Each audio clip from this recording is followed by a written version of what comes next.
husband screamed in my face in front of everyone, and they all looked the other way, until his best friend revealed a truth that changed everything. We were at the annual neighborhood barbecue when it happened. I'd mentioned casually that I'd enrolled in night classes for accounting. Nothing dramatic. Just something I'd been thinking about for months while folding his laundry and meal prepping his lunches and organizing his life like it was my only purpose. His face went purple. Right there by the potato salad, he started yelling about how I was abandoning our family, being selfish, wasting money we didn't have. Except we did have money. His business was thriving. We just didn't have money for anything I wanted. Our neighbors suddenly became very interested in their paper plates. The Johnsons pretended to check their phones. The Williamses found the cooler absolutely fascinating. Even Mrs. I. Rodriguez, who'd always been kind to me, turned away and started an overly loud conversation about her garden. I stood there feeling smaller and smaller as he screamed about how ungrateful I was, how he worked so hard to provide. How dare I think about myself when he needed support at home? The worst part wasn't the yelling. It was watching everyone choose their discomfort over my humiliation. Then Bennett stepped forward. My husband's best friend since college. The guy who'd been best man at our wedding. He put his hand on my husband's shoulder and said quietly, "That's enough." My husband spun around, still furious. "Stay out of this."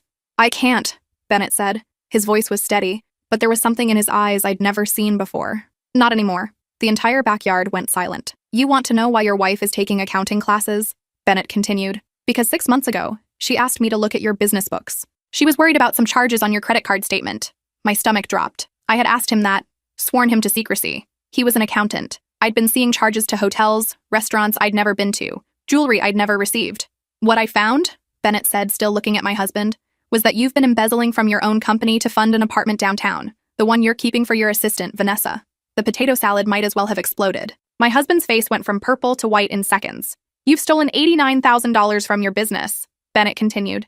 "Money that should have gone to your employees' health insurance. Instead, you spent it on a 24-year-old who has no idea you're married." I couldn't breathe, couldn't move. "The IRS would be very interested in how you've been hiding this income," Bennett added. "So would your business partners. So would your wife's divorce attorney." My husband lunged at Bennett and 3 neighbors had to pull them apart. In the chaos, Bennett pressed something into my hand. A flash drive. "Everything you need," he whispered. I made copies. That night, I sat alone in our kitchen looking at that flash drive. Bennett had texted me the password. Inside were bank statements, hotel receipts, text messages, an entire secret life, documented with the precision only an accountant could manage. But there was something else. A video file labeled, "Watch this first." I clicked it with shaking hands. Bennett's face filled the screen. He looked tired, scared even. "If you're watching this," he said, "then I finally told you the truth. But there's more. Something I discovered yesterday that changes everything. Your husband isn't just stealing from his business. He's been..." The video cut off. Corrupted file. I tried everything to recover it, but the last 30 seconds were just static. I called Bennett. It went straight to voicemail. I texted. No response. I drove to his apartment. His car was gone, his lights off, and his neighbor said he'd left in a hurry that afternoon with 2 suitcases. Bennett had vanished. And whatever he'd discovered, whatever truth he'd been about to reveal, was gone with him. I spent the next 3 days digging through every file on that flash drive. The bank statements showed the $89,000 Bennett had mentioned, all funneled to an LLC I'd never heard of. Cascade Properties. The address listed was that downtown apartment. My husband had created an entire shell company just to hide his affair. But as I kept digging, I found other accounts. Transfers that didn't make sense. Money moving from our business into offshore accounts in the Cayman Islands. Not just $89,000. Try $1.2 million over the past 3 years. My hands were shaking so badly I could barely scroll. My husband wasn't just cheating. He was systematically draining his company, his partner's investments, the retirement accounts of his 15 employees, people who trusted him, people who had families. I found a folder labeled Insurance. Inside were policy documents. Life insurance policies on me, 3 of them, totaling $5 million, all taken out within the last 8 months. I hadn't signed anything, but there was my signature on every form. Forged, obviously, but good enough that I had to look twice to be sure it wasn't mine. My chest tightened. I couldn't catch my breath. Why would my husband need life insurance policies on me? Unless he didn't plan for me to be around much longer. I grabbed my phone and called Bennett again. Still nothing. I called his office. His secretary said he'd taken an indefinite leave of absence effective immediately. No forwarding information, no explanation. Then I remembered something Bennett had said at the barbecue. "So would your wife's divorce attorney?" Not your attorney, mine. Like he'd already been thinking about what I'd need. Like he'd been planning for this moment. I opened my laptop and started searching for divorce attorneys. I needed someone who specialized in financial crimes. Someone who could parse through these offshore accounts and forge documents. Someone who could protect me before my husband realized I knew everything. That's when my phone rang. Unknown number. I almost didn't answer, but something made me pick up. "Mrs. Coleman?" A woman's voice, official sounding. "Yes?" This is Detective Huang with the Fraud Division. We need you to come down to the station. It's about your husband's business activities. My blood went cold. What about them? We've been investigating Bennett Reeves for the past 6 months. We have evidence he's been embezzling from multiple clients, including your husband's company. We believe he may have contacted you recently. Have you spoken with him? I sat there frozen. Bennett was the one being investigated, not my husband, but that made no sense. I'd seen the evidence. The offshore accounts, the forged signatures. Mrs. Coleman, are you there? I'm here. I managed. What exactly are you accusing Bennett of? We're not at liberty to discuss an ongoing investigation, but we need to know if he's made contact with you. He's considered a flight risk. We have reason to believe he's trying to implicate your husband to cover his own crimes. I hung up. My hands were shaking so badly the phone clattered onto the kitchen table. Nothing made sense. Was Bennett a criminal trying to frame my husband? Or was my husband a criminal who'd somehow convinced the police that Bennett was the guilty one? I pulled up the flash drive again and started looking at the files with fresh eyes. Every bank statement, every receipt, every email. I needed to find something that proved who was telling the truth, because one of them was a thief and a liar. And I'd just learned I couldn't trust the police to tell me which one. 3 hours later, I found it. Hidden in a subfolder labeled Tax Returns 2019, a single PDF file that wouldn't open. The file size was huge, almost 200 megabytes, way too large for a tax return. I tried everything to open it but kept getting error messages. Finally, I renamed the file extension from PDF to zip. It was an archive. Inside were hundreds of photos. Screenshots of text messages between my husband and someone named VP. The messages went back 3 years, but they weren't about an affair. They were about wire fraud, shell companies, falsified tax documents. My husband and VP, whoever that was, had been planning this scheme long before Bennett ever looked at the books. I kept scrolling through the messages, my stomach turning with each new revelation. They'd been siphoning money from the business since the day my husband opened it. They'd created fake vendor accounts, submitted false invoices, paid themselves through dozens of different channels. Bennett hadn't embezzled anything. He discovered the scheme and tried to document it. One text made me stop cold. The accountant is asking questions. We need to handle this before he figures out the full scope. My husband's response, I'll take care of it. He trusts me. I'll make him think it's just the affair. Bennett had known. He'd known the affair was just a distraction, something my husband had fabricated to explain the missing money. But then why did Bennett have hotel receipts and photos of Vanessa? Why did he tell everyone at the barbecue about the apartment downtown? Unless Bennett was playing both sides. Giving my husband what he wanted, a believable cover story, while secretly documenting everything for the authorities. Except the authorities thought Bennett was the criminal, which meant my husband had gotten to them first. I spent the entire night reading through the messages, piecing together the timeline. VP turned out to be Vanessa Price, the assistant who supposedly didn't know my husband was married. Except she knew everything. She was his business partner in the fraud scheme. The apartment downtown wasn't a love nest. It was their base of operations. By sunrise, I had a complete picture of what had been happening. My husband and Vanessa had been embezzling from the company for years. When Bennett started auditing the books, my husband fed him the affair story as a distraction. Bennett pretended to buy it, used it as cover to keep digging, and eventually discovered the full scope of the fraud. The offshore accounts, the shell companies, the forged signatures on my life insurance policies. But my husband had been one step ahead. He'd gone to the police first, planted evidence that made it look like Bennett was the embezzler, probably bribed someone at the fraud division to open an investigation. Now Bennett was on the run, and I was sitting on the only evidence that could prove his innocence. I needed to find Bennett, not just to clear his name, but because he was the only person who understood the full scope of what we were dealing with. If my husband was willing to frame his best friend and forge life insurance policies on his wife, there was no limit to what he'd do to protect himself. I started with Bennett's family. His parents had retired to Florida 5 years ago. I called his mother, hoping she'd heard from him. I'm sorry, dear, she said. Her voice was frail, worried. Bennett called me 2 days ago. He said he was in trouble and needed to disappear for a while. He wouldn't tell me where he was going, just said he'd be in touch when it was safe. Did he mention me at all? There was a long pause. He said if you called, I should tell you to check the place where you first met. He said you'd understand. The place where we first met. I racked my brain trying to remember. Bennett had been my husband's friend first. We'd been introduced at their college reunion 6 years ago. But before that, before the reunion, I'd seen Bennett somewhere else. At the public library downtown. He'd helped me find a book on small business management when I was thinking about starting my own catering company. We'd chatted for maybe 10 minutes, and I'd completely forgotten about it until my husband introduced us months later. The library. Bennett wanted me to go to the library. I grabbed my keys and drove downtown. It was barely 7 a.m., but the library opened early for students and job seekers. I parked out front and walked through the quiet stacks to the business section where Bennett and I had talked years ago. Nothing looked unusual. Just rows of books and a few people scattered at study tables. I pulled out my phone to text Bennett, to tell him I was here, and didn't know what I was looking for. That's when I noticed the book spine. Small Business Management 3rd edition. The same book he'd helped me find 6 years ago. It was pulled out slightly from the shelf, like someone had marked it. I pulled the book out completely. Behind it was a folded envelope taped to the back of the shelf. My name was written on the front in Bennett's handwriting. Inside was a key and a note. Storage Unit 331. Westside Mini Storage Code 8849. Everything you need is there.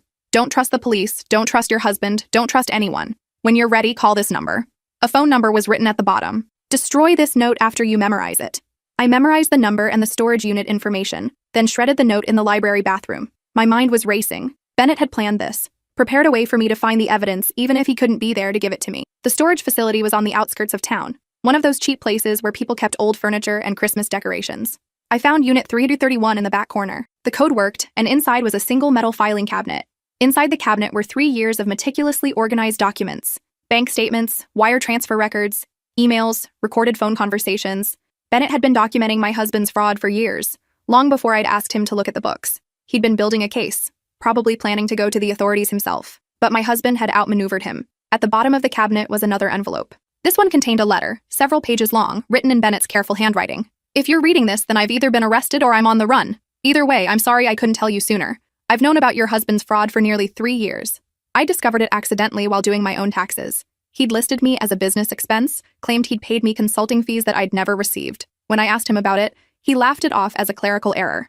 But I started digging. The consulting fees were just the beginning. He's been running a sophisticated fraud operation since the day he opened his business.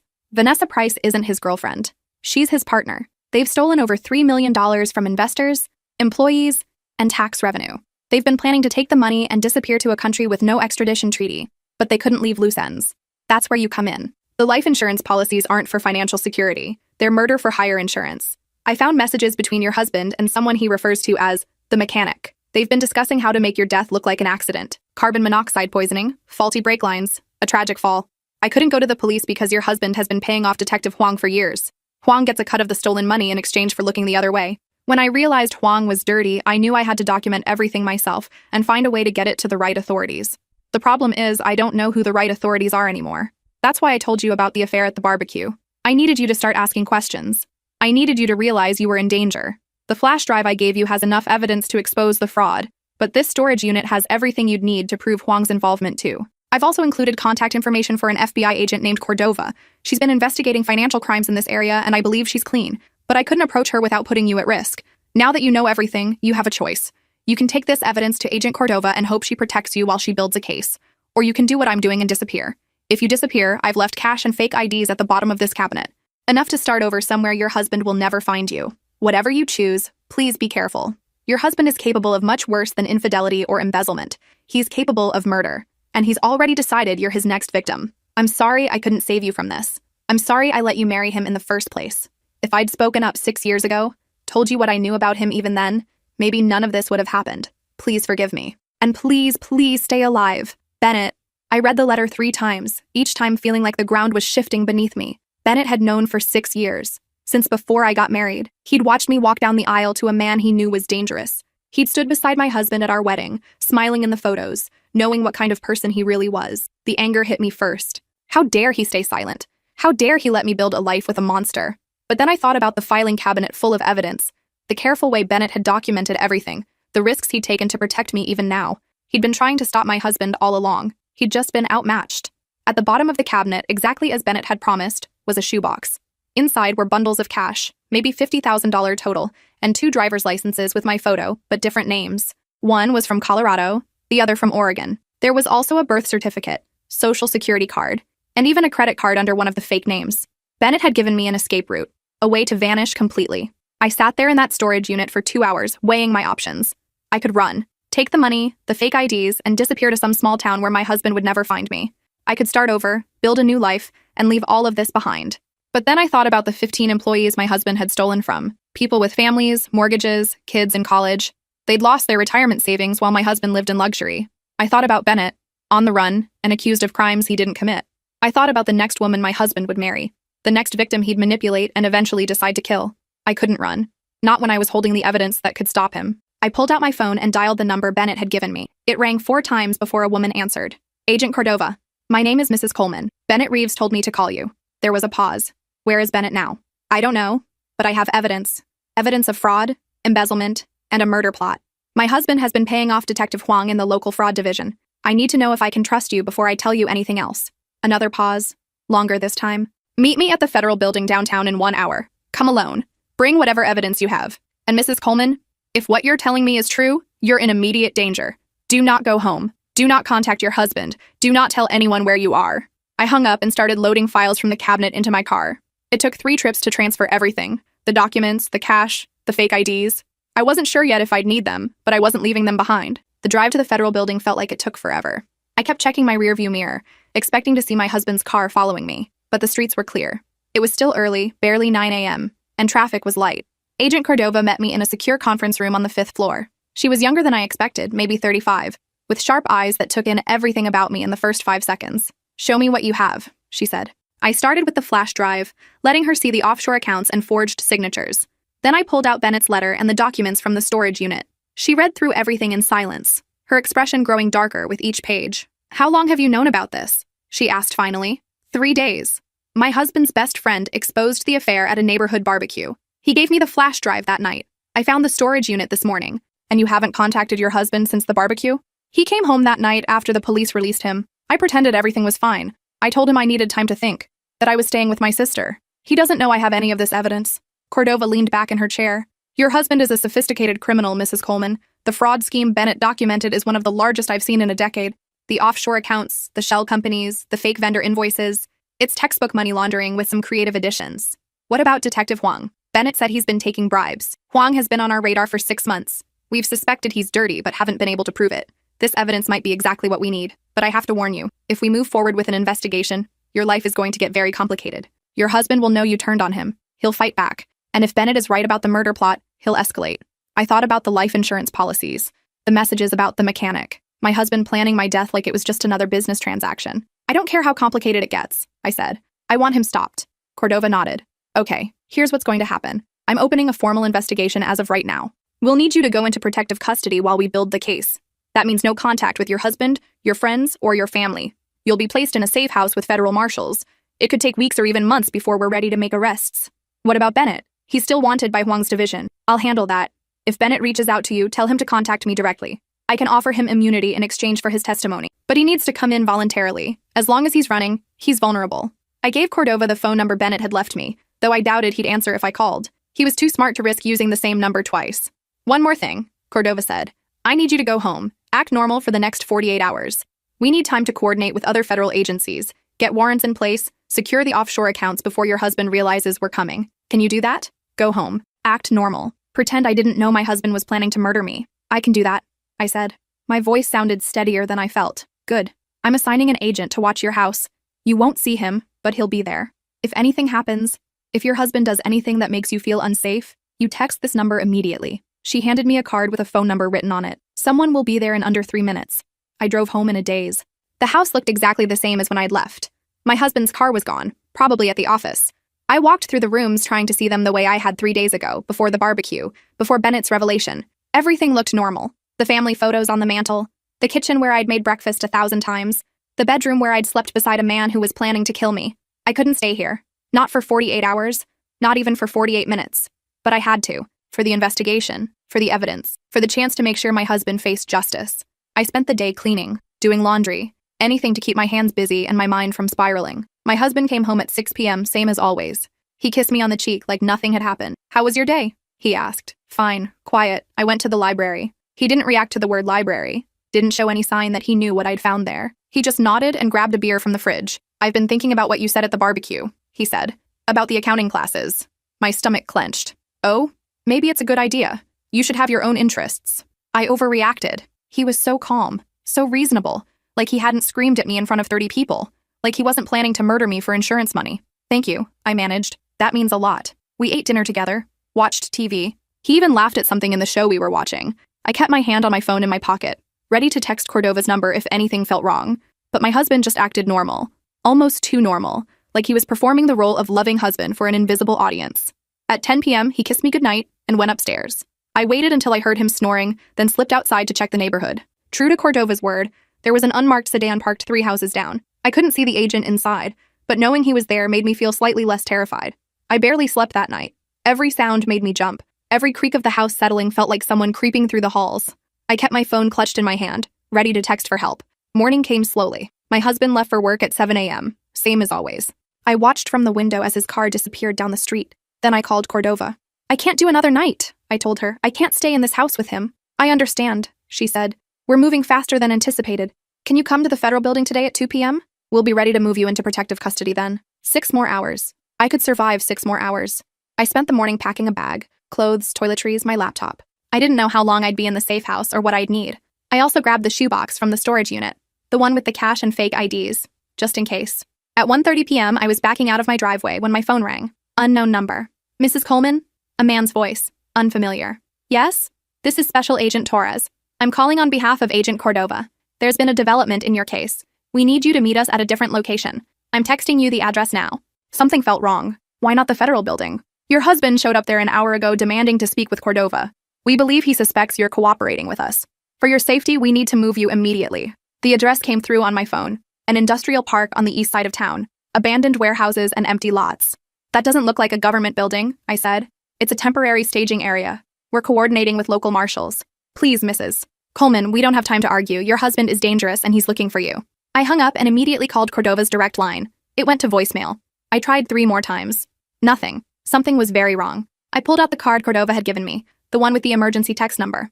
I sent a message. Someone calling himself Agent Torres just told me to meet him at an industrial park. Is this legitimate? The response came back in seconds. No, that is not our agent. Do not go to that location. Where are you now? In my car, about to leave my house. Drive to the nearest police station, not the one where Huang works. Go to the county sheriff's department. I'm sending deputies to meet you there. Do it now. I threw the car into drive and floored it. My hands were shaking so badly I could barely hold the steering wheel. Someone had tried to lure me to an abandoned warehouse. Someone who knew about the investigation. Someone who knew I was about to leave. The sheriff's department was 15 minutes away. I made it in 8, running 2 red lights and nearly causing 3 accidents. I screeched into the parking lot and ran inside. I need help, I told the deputy at the front desk. Agent Cordova from the FBI is sending people to meet me here. Someone just tried to kidnap me. The deputy looked confused but professional. Slow down, ma'am. What's your name? Mrs. Coleman. Please, I need to speak with Agent Cordova. She'll explain everything. Let me make some calls. The deputy picked up his phone, but before he could dial, Cordova herself burst through the front doors with 3 other agents. Mrs. Coleman, she said. Thank God you're safe. We need to get you out of here immediately. What happened? Who was that on the phone? We're not sure yet. Someone intercepted your phone number and attempted to redirect you. We're tracing the call now, but we think it came from inside Huang's division. He must have alerted your husband that we're investigating. My legs nearly gave out. The deputy caught my elbow and guided me to a chair. Your husband knows, Cordova continued. He knows you have evidence, he knows you've been working with us, and he's desperate. We found messages on his phone from this morning. He's activated the murder plot. The mechanic is already in town. What does that mean? It means there's a professional hired to kill you, and they're very good at making deaths look accidental. We need to move you into protective custody right now. The next 6 hours were a blur. The FBI transferred me to a safe house 2 counties away, a nondescript ranch house surrounded by farmland. 2 federal marshals stayed with me around the clock. I wasn't allowed to contact anyone, couldn't use my phone, couldn't access the internet. I was completely cut off from the world. Cordova visited every day with updates. The investigation was moving quickly now that they knew my husband was aware of their scrutiny. They'd frozen the offshore accounts, obtained warrants for Vanessa's arrest, and brought Detective Huang in for questioning. But my husband had vanished. His car was found abandoned at the airport, but there was no record of him boarding any flights. We think he's still in the area, Cordova told me on day 5. He's too smart to run without the money, and we've locked down all his accounts. He's trapped, which makes him more dangerous.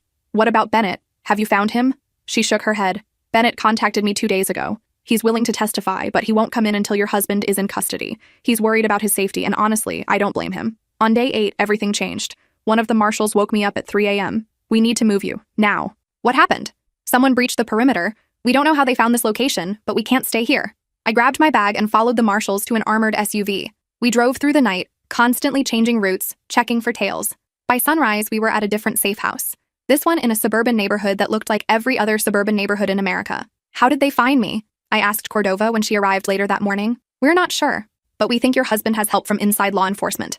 Not just Huang, someone higher up, someone with access to witness protection locations. So nowhere is safe. We're working on it. We've brought in internal affairs, started investigating everyone who had access to your location. In the meantime, we're moving you every 48 hours. It's not ideal, but it's the best we can do. For the next 3 weeks, I lived out of a suitcase. New safe house every 2 days, new marshals, new faces. I stopped learning their names because what was the point? I'd never see them again. The only constant was Cordova, who visited whenever she could with updates on the investigation. The evidence was solid. They had enough to charge my husband with fraud, embezzlement, money laundering, and attempted murder. Vanessa had been arrested and immediately turned on him, offering to testify in exchange for a reduced sentence. Detective Huang was facing his own charges for corruption and accepting bribes. Several of my husband's other business associates had been arrested as well. The entire criminal enterprise was crumbling, but they still couldn't find my husband. He'd gone to ground somewhere, probably with the help of whoever was leaking information about my location. And until he was caught, I couldn't go home, couldn't resume my life, couldn't stop looking over my shoulder every second of every day. On day 28, I reached my breaking point. I called Cordova and told her I couldn't do this anymore. I'm a prisoner, I said. My husband is controlling my life just as much now as he did when I was married to him. I can't live like this. I understand your frustration, Cordova said. But if you leave protective custody, I can't guarantee your safety. You can't guarantee it anyway. Someone keeps finding me. Every safe house, every location. If I'm going to be in danger no matter what, I'd rather face it on my own terms. There was a long silence. What are you proposing? Let me leave. Give me one of Bennett's fake IDs. Let me disappear for real this time, somewhere even you don't know about. That's incredibly risky. It's riskier staying here waiting for my husband to find me again. Another silence. Then Cordova said something I didn't expect. What if there was another option? What if we used you as bait to draw your husband out? Bait? We leak your location. Let your husband think he's getting information from his inside source. When he shows up to finish the job, we grab him. You want to use me as bait to catch a man who's trying to kill me? You'd be protected. Full tactical team. Snipers, surveillance.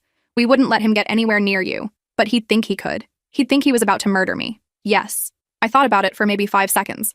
Let's do it. The plan took 3 days to set up. Cordova leaked information through the channels they suspected were compromised. My new location was a cabin in the woods, isolated and vulnerable, perfect for a staged accident. The story was that the FBI was running out of safe houses, that I was being moved to a temporary location while they figured out next steps. The cabin was actually owned by the FBI and used for training exercises. It was wired with cameras and microphones in every room. 24 agents were positioned in the woods surrounding the property, invisible but ready to move the second my husband showed up. I arrived at the cabin on a Tuesday afternoon. The marshals did their usual security sweep, then left me alone as planned. I was supposed to look vulnerable, isolated, an easy target. From the outside, it probably looked that way. From the inside, I knew I was surrounded by enough firepower to stop a small army, but I was still terrified, because plans go wrong, bullets miss, criminals get lucky, and my husband was smart enough to have evaded capture for over a month. I spent the first night sitting in the living room, staring at the windows, waiting. Nothing happened. Same with the second night, and the third. By day 4, I was starting to think my husband was too smart to fall for the trap. Then, on day 5, the power went out. It was 2 a.m. I'd been dozing on the couch when suddenly everything went dark. My phone was dead too, even though it had been fully charged an hour before. Some kind of jamming device. I heard a noise on the porch. Footsteps, careful and deliberate. Someone was trying to be quiet, but the old boards creaked anyway. I pressed myself against the wall, trying to remember what Cordova had told me. Stay calm, stay quiet. The agents will handle it. They're watching. But what if they weren't? What if my husband had somehow disabled the surveillance too? What if I was actually alone? The front door opened. I hadn't locked it per Cordova's instructions. We wanted my husband to think this was easy. A figure stepped inside. Tall, male, wearing all black with something in his hand. A gun with a silencer. This was the mechanic, the professional killer my husband had hired. He moved through the cabin methodically, checking each room. I was frozen in the corner of the living room, barely breathing, praying the darkness would hide me. He found me anyway. The flashlight beam hit my face, blinding me. "Mrs. Coleman?" he said. His voice was calm, professional. "This isn't personal, just business." He raised the gun. That's when the windows exploded inward. FBI agents on ropes, coming from every direction at once. Flashbangs went off, turning the night into day. The mechanic spun toward the noise, trying to aim, but he was hit with 3 tasers simultaneously. He went down hard. I couldn't move, couldn't breathe. Just stood there watching as agents swarmed the cabin, securing the scene, checking me for injuries. Cordova appeared beside me. "You're okay. We've got him. Where's my husband?" I managed to ask. "We're hoping our friend here will tell us."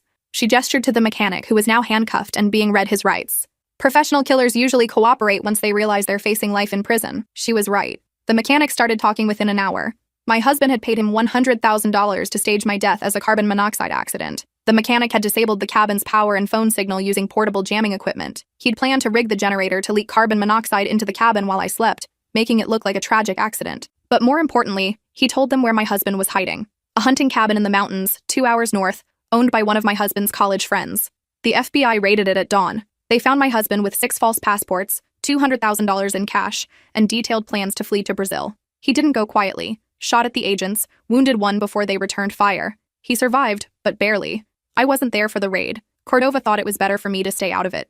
But she showed me the footage later. My husband being dragged out of the cabin in handcuffs, blood on his shirt, still screaming that I'd betrayed him, that I'd destroyed everything. Like I was the villain in this story. The trial took 7 months to prepare.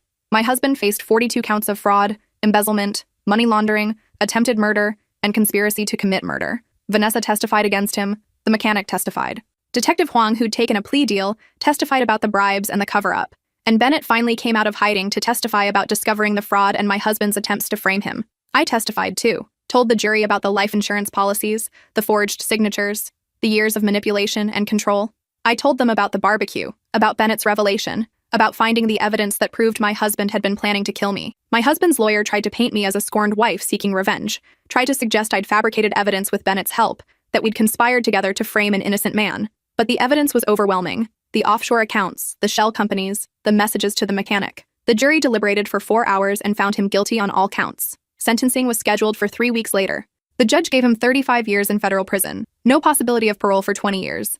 My husband would be 72 years old before he had a chance at freedom. Vanessa got 8 years for her cooperation. Detective Huang got 15 years. The mechanic got 25 years. I walked out of that courthouse feeling like I could finally breathe for the first time in over a year. It was over. Actually over. Bennett was waiting outside.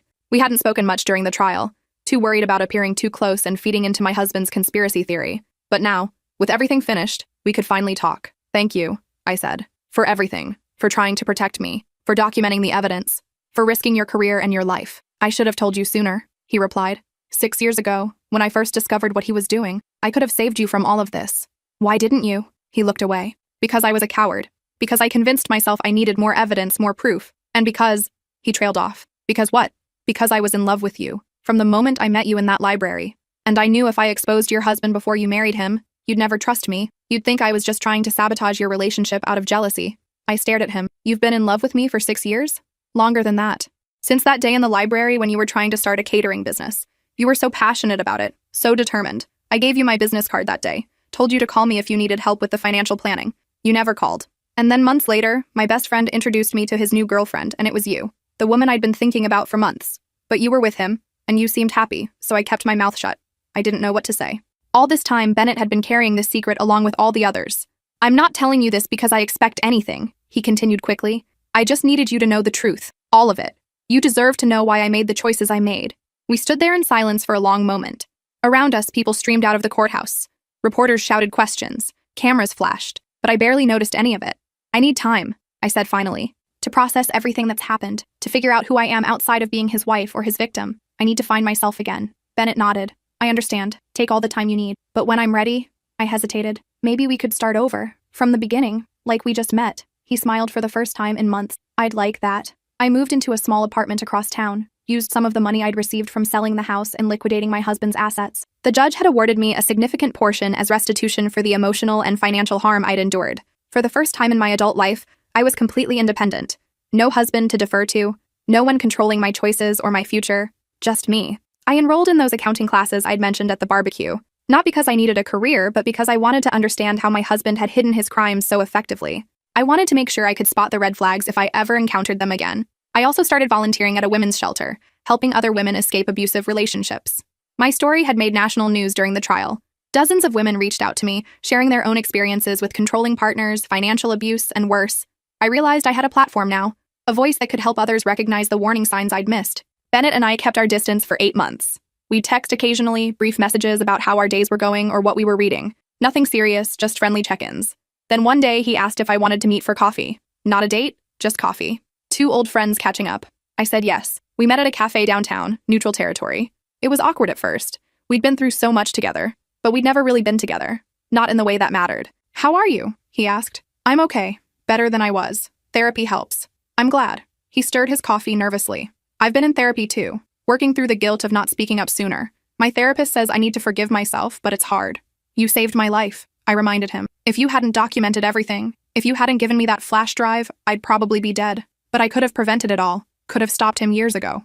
Maybe. Or maybe he would have found a way to make me distrust you. Maybe everything happened exactly as it needed to. We talked for 2 hours that day, and again the next week, and the week after that. Slowly, carefully, we built something new. Not a relationship born from trauma or obligation, but something real, something chosen. A year after the trial, Bennett and I went on our first official date. Dinner at a nice restaurant, no talk of the past, or the trial, or my ex-husband. Just 2 people getting to know each other. 2 years after that, he proposed. Not with a grand gesture or a fancy ring, but with a simple question in my living room. I love you. I've loved you for 8 years. Will you marry me? I said yes. We got married at a courthouse with just 2 friends as witnesses. Nothing fancy. No big celebration. Just us, making a choice to build a future together. It's been 5 years since the trial now. My ex-husband is still in prison. I've heard through mutual acquaintances that he's tried to appeal multiple times, but every appeal has been denied. Vanessa was released 2 years ago and moved to another state. I have no idea what happened to her, and I don't want to know. Detective Huang is also still serving his sentence. The FBI investigation into police corruption expanded after his arrest, and several other officers were charged with related crimes. The whole department underwent massive reforms. As for me, I finished my accounting degree and now work as a forensic accountant, helping law enforcement investigate financial crimes. I use the skills I learned uncovering my ex-husband's fraud to help put other criminals behind bars. Bennett and I have a good life. We bought a house in a quiet neighborhood, adopted 2 dogs, and spend our weekends hiking and cooking together. Simple, peaceful things that I never appreciated before. Sometimes I think about what my life would have looked like if I hadn't gone to that barbecue, if Bennett hadn't finally spoken up, if I'd just stayed quiet and obedient like I'd been trained to be. I'd probably be dead. Carbon monoxide poisoning, a tragic accident. My ex-husband would have collected the life insurance money and disappeared to Brazil with Vanessa. Instead, I'm here. Alive, free, happy. It took losing everything to build something real. Took surviving a murder plot to learn how strong I actually was. Took betrayal and fear and months in hiding to discover who I wanted to be. I wouldn't recommend this path to anyone. The trauma, the fear, the constant looking over your shoulder, it never fully goes away. I still check the locks twice before bed. Still get nervous when I see a black SUV. Still have nightmares where I'm trapped in that cabin with the mechanic's gun pointed at my face. But I'm alive, and I'm free. And for the first time in my adult life, I'm choosing my own path. That's worth everything I lost along the way. Though sometimes late at night I think about that corrupted video file. The one Bennett left me with the missing ending. The truth he was about to reveal before he had to run. I asked him about it once, a year after we got married. We were lying in bed, talking about nothing in particular, when I brought it up. That video file you left me. The one that cut off at the end. What were you going to say? He was quiet for a long time. I was going to tell you that your ex-husband wasn't working alone, that there was someone else involved, someone bigger than Vanessa or Huang or any of the people who went to prison. Who? I don't know. I never figured it out. But the money trail led to someone powerful, someone who helped orchestrate the entire fraud scheme. Your ex-husband was just the face of it.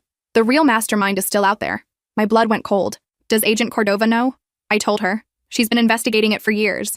But whoever it is, they're very good at covering their tracks. Every lead goes cold. Every witness refuses to talk or suddenly changes their story. So someone is still out there. Someone who helped my ex-husband steal millions of dollars and plan my murder. Yes. I stared at the ceiling, processing this information. Should I be worried? Bennett took my hand. Cordova doesn't think you're in danger. With your ex-husband in prison and the whole scheme exposed, there's no reason for this person to come after you. You're not a loose end anymore. You're a survivor who testified in court. Anything that happens to you now would just draw more attention. That's reassuring, I said, though it wasn't really. I'm sorry I didn't tell you sooner. I didn't want you living in fear. I appreciate that. But I'd rather know the truth than live in ignorant bliss. He squeezed my hand. The truth is that we're safe. Cordova has people watching, keeping tabs on anyone connected to the case. If this mystery person makes a move, we'll know. That was 2 years ago. Nothing has happened since then. No threats, no suspicious activity, no mysterious figures lurking in the shadows. Maybe Cordova is right, and whoever this person is has moved on to other crimes. Or maybe they're just patient, waiting for everyone to forget, waiting for the perfect moment to tie up loose ends. I try not to think about it. Try to focus on the life I've built, the peace I've found. But sometimes, in the quiet moments, I wonder if I'll ever truly be free of my past. If there will always be some shadow lurking, some threat I can't see. But then Bennett comes home from work, and we make dinner together, and our dogs beg for scraps. And I remember that this is enough. This moment, this life, this choice to keep living despite everything. That's enough. And if someday that mystery person decides to make a move, well, I survived my ex-husband. I survived a professional killer. I survived months of living in fear and uncertainty. I can survive whatever comes next. Because I'm not the same woman who stood at that barbecue while her husband screamed at her. I'm not the same woman who let others control her life, her choices, her future. I'm someone who fought back, who gathered evidence, who took down a criminal empire and sent her abuser to prison for 35 years.